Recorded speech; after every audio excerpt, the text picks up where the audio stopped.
Continuação da leitura do livro Grande Sertão Veredas, de João Guimarães Rosa. Eu vou reduzir o contar, o vão que os outros dias para mim foram, enquanto, desde que da rede levantei, com aquele peso anoitecido, amanhecido nos olhos, tempo da minha vazante, a ver como veja. Tem sofrimento legal padecido e mordido e remordido sofrimento? Assim do mesmo que ter roubo sucedido e roubo roubado? Me entende? Dias que marquei foram 11, certo de que a guerra ia indo.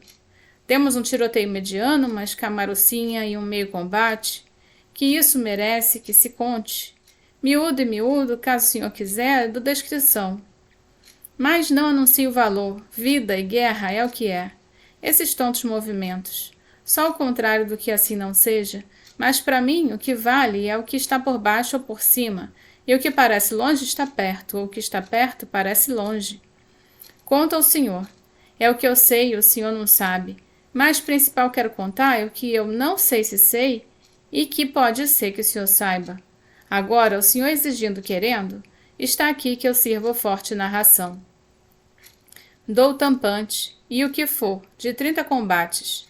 Tendo lembrança, pelo tempo durado de cada fogo, se é capaz e dou cálculo da quantidade de balas. Contar? Do que se aguentou de arvorados tiros e a gente atirando a truz? No meio da palharada, na palha de milho morto, que se pisava e quebrava. De vez em que rifle trauteava tanto, e eram os estalos passando, repassando, que vai-se conchava a mão na orelha, sem saber porquê, feito uma esperança de conseguir milagre de algum barulhinho diverso outro, qualquer que aquele não fosse da ensurdecência. E quando o toró de chuva deu bomba, desmanchando a função da briga, empapando todos, insolvando as armas, de se olhar em frente o morro sem desconfiança e de repente do nu do morro despejar em descarga, de um entrar em poço atravessando, e mesmo com água quase até os peitos ter de se virar em direção e desfechar. De como, no prazo de 1 hora, só careci de ir me vendo e escorando o rifle e alvejando, em quentes, em beira de mato, em campo, em virada de espigão, descendo e subindo o ramal de ladeirinhas pequenas e atrás de cerca, debaixo de coxo, trepado no jatobá, no pequezeiro, deitado no azul de uma laje grande e rolando o bagaço doce da cana, e rebentando por dentro de uma casa, e de companheiro em sopas de sangue mais sujeira de suas tripas, e lá dele se abraçando com a gente, de mandado de dor, para morrer só mesmo, seja que amaldiçoando em lei toda a mãe e todo o pai, e como quando no refervo, combatendo o dano da mormaceira, a raiva da fúria de repente igualava a todos, nos mesmos urros e urros, uns e uns, contra e contrários. Chega-se queria combinar de botar fora as armas de fogo, para um aproximaço de se haver em mãos as duras brancas, para se oferecer fim, oferecer faca. Isso é isso, sob egidão. O senhor mais queria saber? Não. Eu sabia que não. Menos mortandades. Eu aprecio um assim feito senhor, homem sagaz solerte. Vir voltemos. Aqueles dias eu empurrei, mudando em raiva falsa a falta de que de Adorim me fazia, aí curti amargos, porque, vez casca, em chão, que é o figurado de desprezo, e mais tudo que ocasiões dessas se sente, conforme o senhor de certo conhece e sabe. Mas o pior era que eu mesmo mais sentia, feito se do íntimo meu tivessem tirado o esteio-mor, pé de casa, e conforme sempre se dá, segundo se está assim em calibre de cão, e malquerente, eu repuxei ideias. Me alembrei do que tinha soprado em uma intriga do Antenor e dei razão à cisma dele. Quem sabe mesmo Joca Ramiro estava no propósito de deixar a gente se acabar ali, na má guerra, em sertão plano. E então Diadorim isso sabia e estava no enredo. Agora tinha ido para junto de Joca Ramiro, que era a única pessoa que ele bastantemente prezava. Eu fiquei em mim desiludido, caí numa lazeira, mas eu cuspi 3 vezes forte no chão e risquei de mim Diadorim. Homem como eu, não é todo capaz de guardar a parte de amor, em desde que se recebe muitas ofensas de desdém. Só que depois o que há é a alma, assim meio adoecida, Eu digo que fiquei laso, me veio de pensar em falar com Antenor. Não fiz. Dúvidas dessas eu não ia repartir com estranhas pessoas. E não gostei nunca de homem intrujão. Como esses não conheço conversa. Não io e não chio. Tanto que foi o Hermógenes que um dia me chamou e veio caçoando. É, valente tu, é, tatarana. Gosto dessa sua birraria, bizarria. Sais ordens, senhor. Eu só falei. Porque ele mesmo, e pelo jeito, logo entendi que ia me fazer algum espontâneo obséquio ou me dar alguma boa notícia. Todo que assim, nessas horinhas, logo muda de modo. Antes aproveita um tico para falar de cima, jeitoso, do dono do bom e do pai que cede. E foi que não errei. O que o Hermógenes queria me prometer era que em breve iam estar acabados aqueles riscos de trabalho e combate, com liquidados os bebelos, e então a gente ficava livre para lidar melhormente, atacando bons lugares, em serviço para chefes políticos, e que nessa ocasião ele queria me escolher para comandar uma parte dos seus. Porque isso, de minha rija competência, cabo de turma.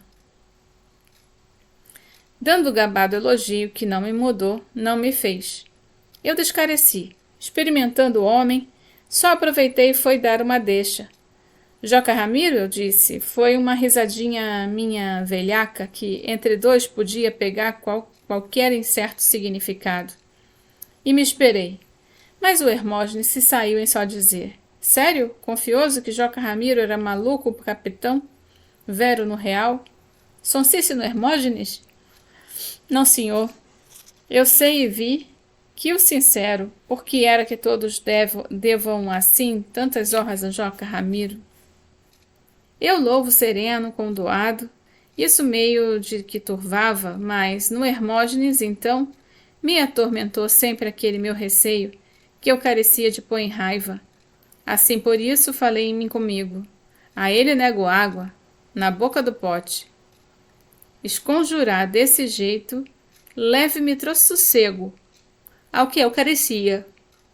Tanto mesmo que eu não queria ter de pensar naquele Hermógenes, e o pensamento nele sempre me vinha, ele figurando, eu cativo, ser que pensava a miúde em ele ser carrasco, como tanto se dizia, senhor de todas as crueldades.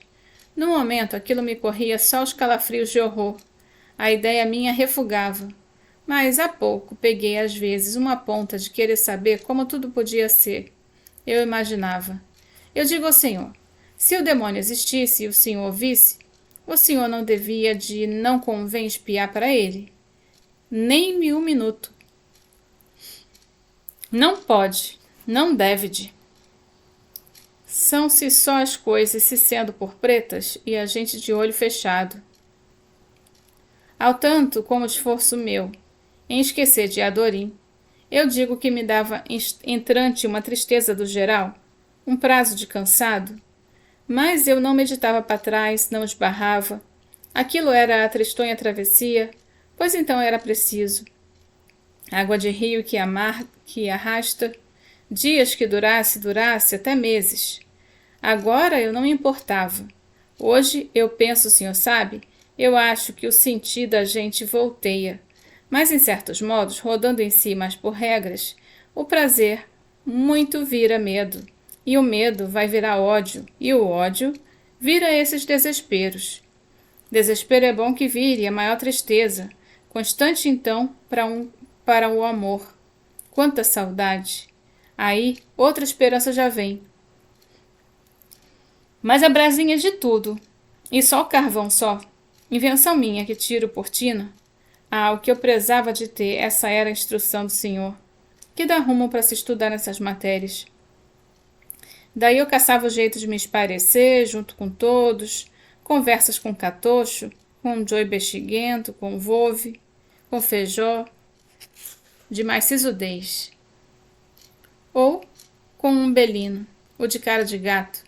Se ria fora do aperreio de combate, muito se vadiava. Então assim assei, naquela influição, vinha a ordem, então a gente se reunia em bando grande, e depois tornava em grupezinhos de apartar. A guerra era igual. e ali dava de sentir o faltoso e o imperfeito, como no mais acontece em quantidade maior. O São Francisco não é turvo sempre, e o que se falava mais era em mulher. Isso fazia muito boa falta. Cada um queria delas, só pensava. As mocinhas próprias de se provar, o rua alegre cheia de alegria, o bom sempre melhor, o bom. Amigo meu, Umbelino, esse que dizia que por não ter mulher ali, se tinha de muito lembrar. Ele era o rio Surubim, de um lugar que só atrás das cachoeiras valia como companheiro capaz das armas, que pequeno era bom, relembrava. Já tive uma mulher amigável, só minha, na Rua do Alecrim, em São Romão, e outra mais na Rua do Fogo. Essas conversas com calor em que o cão pendura a língua. O senhor sabe? Já viu por aí? Em Januário, São Francisco tinha estação de tempo em que não se podia deixar um ovo guardado. Com 1, 2, 3 horas já se estragava. Todos contavam histórias de raparigas que tinham sido simples somente essas sem vergonhagens, mas de noite é de crer. A gente sabia do que queriam qualquer reles suficiente consolo. E eram bravos sarados guerreiros que nunca noutro ar. Coisas canta que cantavam de dia, nenhum sabia pé de verso direito, ou não queria ensinar. Era só aquela invenção e cantando fanhoso no nariz. Ou ficavam dizendo graças a aditérios, nem feitos meninos não sendo. Por esse sem o que fazer, a gente ainda mais comia, quase que por divertimento. Os uns iam torar palmito, colher mandioca, em mandiocalzinho sem dono. Dono tinha fugido longe. Eu gostei de favas do mato, muito murici, quixada e jaca. O Fonfredo tinha um bibloquê. A gente brincava de jogar. Tudo jogado a dinheiro baixo. Os espertos teve quem pôs a jogo até bentinho do pescoço, sem dizer desrespeito, e faziam negócios desses breves, contado que alguns arrumavam até escapulários falsos. Deus perdoa? O senhor podia perguntar. Deus para qualquer um jagunço, sendo um inconsciente patrão, que às vezes regia a ajuda, mas outras horas, sem espécie nenhuma, desandava de lá. Proteção se acabou e pronto, marretava, que rezavam. Joey Bexiguento mesmo quis que diversos tomassem parte da novena, numa tal rezada novena, a santo de uma redobrada tensão, e a qual ele nem teve persistência para nos dias medidos completar. E mais, o Hermógenes. Sobreveja o Senhor do meu descrever. Ele vinha por ali, a refalsa, socava de se rir e de se divertir no meio dos outros, sem a soberba. Sendo em sendo o raposo meco, naqueles dias ele andava de pé no chão, mas com uma calça apertada nas canelas e encurtada, e mesmo muito esmolambado na camisa, até que de barba grande parecia um pedidor, e caminhava com os largos passos, mas muito nas pontas, vinha e ia com um sorrisinho bestiante. Rodeava por toda parte, e nem eu não achar mais que ele era o Ferrabras. O que parecia era que assim estivesse o tempo todo produzindo alguma tramóia. Eu estudei uma dúvida ao que será que seria o ser daquele homem. Algum tinha referido que ele era casado, com mulheres e filhos, e como podia? Ai de vai meu pensamento constante querendo entender a natureza dele. Virada diferente de todas, a inocência daquela maldade, a qual me aloava. O Hermógenes nunca numa casa, em certo lugar com sua mulher, ele fazia festas em suas crianças pequenas, dava conselho, dava ensino. Daí saía feito lobisomem? Adiante de quem, atrás do quê? A cruz do Senhor faça, meu Senhor. Aí eu acreditei que tivesse de haver mesmo um inferno. Precisava. E o demônio seria um inteiro louco, doido, completo. Assim, irremediável. Ah, me aloei? O Hermógenes, esquipático, diverso. Comigo eu começava numa espécie, horror, vontade de ir para perto, reparar em tudo o que fazia, dele escutar suas causas. E aos poucos, o incutido do incerto me acostumando, eu não tirava isso da cabeça. O Hermógenes ele dava pena, dava medo. Mas, ora vez, eu pressentia que o demônio não se pode ter pena nenhuma. E a razão está aí. O demônio esbarra manso, mansinho, se fazendo de apiado. E tanto tristonho o senhor para próximo. Aí então ele desanda em pulos e presários de dança, falando grosso, querendo abraçar e grossas recaretas, boca largada. Porque ele é doido sem cura, todo perigoso. E naqueles dias eu estava também, muito confuso. Será o Hermógenes também gosta de mulher? Eu careci de saber, perguntei. Apressei-a não. Só se não gosta. Um disse. Quá, acho que ele gosta demais, é só dele mesmo. Demais, demais. Algum outro atalhou. Que ele era assim. Eu fiquei em pausas. E os companheiros todos sabiam do ser, e achavam então que ato assim era possível natural. Como que não achavam? Até porque eu ter o assunto já um vinha. Daqui a 6 léguas é a Baixada do Brajinho. E lá tem Logradouro. Esse que disse era o Dute, e me parece ou foi outro. Mas o Catocho desafirmou que tinha estado lá e não viu o ar de mulher de vida nenhuma. Só uma vendinha da roça, uma velha pitando cachimbo, no batente de uma porta, pitando cachimbo e trançando peneira. Que queriam mulheres principalmente afins, estava certo.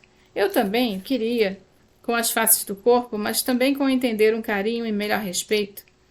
Sempre a essas do mel, eu dei louvor no meu agradecimento. Eu renego não. O que me é de doces usos, graças a Deus, toda a vida tive estima de toda meretriz, mulheres que são as mais nossas irmãs. A gente precisa melhor delas, dessas belas bondades. Mas o lindorífico lembrava um pagode, em um lugarejo para baixo de lá, do que batucavam, o propuxado das safonas, cachaça muita, as mulheres vinham dar umbigadas, tiravam a roupa, e cavalheiros levavam damas nas moitas, no escuro do sebo. Outros desafiavam outros para brigar. Para quê? Por que não gozar o geral para uma educação sem as desordens? Saber aquilo me entristecia. Tem coisas que não são de ruindade em si, mas danam. Porque é o caso de virarem feito o que não é feito, feito a garapa que é azeda. Viver é muito perigoso, já disse o senhor. No mais, mal me lembro, mas sei que naqueles dias eu estivesse muito maltrapilho, em que eu era que podia achar graça, e de manhã, quando eu acordava, sempre supria raiva. Um me disse que eu estava estando verde, má cara de doença, e que devia ser o fígado. Pode que seja, tenha sido. O Paspe que cozinhava, cozinhou para mim os chás, o de macela, e o de erva doce e o de losna. Oi, dor mesmo, nenhuma eu não tinha, somente perrengueava.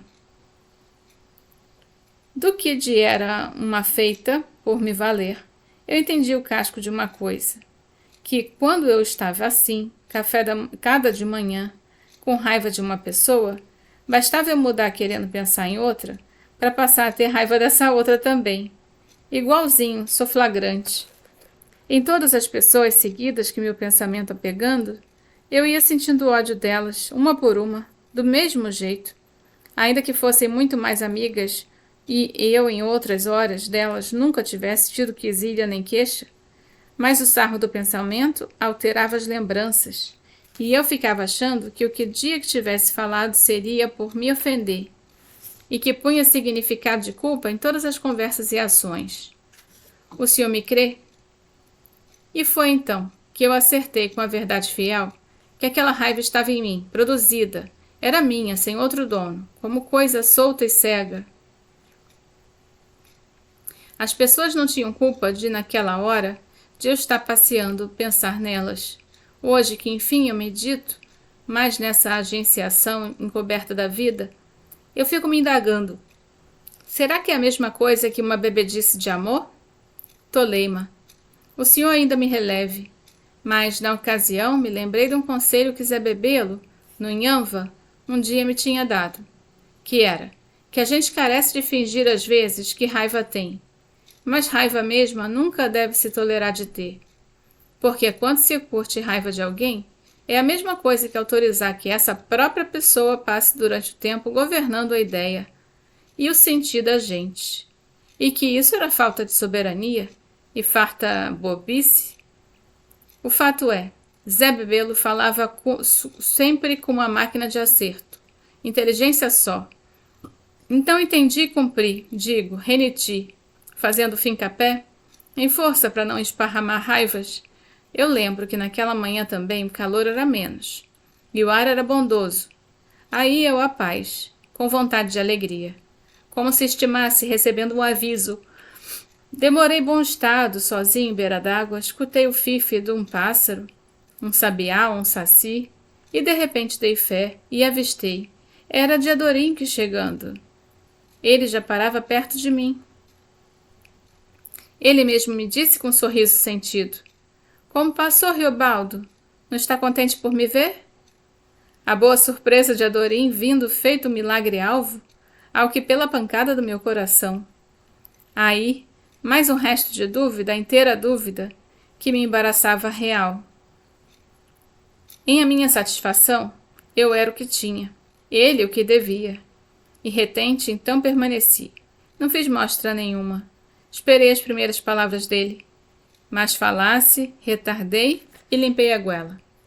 Ah, pois, por onde andou? Se mal pergunto. Aí falei. Aquela amizade pontual, escolhida para toda a vida, dita minha, nos grandes olhos, e ele pronunciando. Você também não está bom de saúde, Riobaldo, estou vendo. Você derradeiramente não tem passado bem. Vivendo minha sorte, com lutas e guerras. Ao que Diadorim me deu a mão, meu mal a mal aceitei, e ele disse de contar. Segundo tinha procurado aqueles dias sozinho, recolhido nas brenhas, para se tratar de um ferimento. Tiro que pegaram na perna dele, perto do joelho. Sido só de raspão, menos entendi. A real que, estando ofendido, por que era que não havia de vir para o meio da gente, para receber ajuda e ter melhor cura? Doente não foge para um recanto, no mato, solitário consigo, feito o bicho faz. Aquilo podia ser não verdade. Afiguro aí que eu bem criei suspeitas. Aonde Diadorim não teria andado e ido? E que feia a ação para aprontar, como parte na fingida história. As incertezas que tive, que não tive. Assaz, ele falava assim afetuoso, tão sem outras asas, e os olhos de ver de mostrar, de querer bem. Não consentiam de quadrar nenhum disfarce. Magro ele bem que estava, quaço, empalidecido muito. Até ainda um pouco mancava. Que vida penosa não era capaz de ter levado tantos dias sem o auxílio de ninguém, tratando do machucado com emplásticos de raízes e folhas, comendo o quê? Assunto de fome toda sorte, de míngua deveria ter penado. E de repente eu estava gostando dele, num descomum, gostando ainda mais do que antes. Ou o coração nos pés, por pisável, e dele o tempo todo eu tinha gostado. Amor que amei, daí então acreditei. Ah, pois, o que sempre não é assim. Continuo na próxima leitura.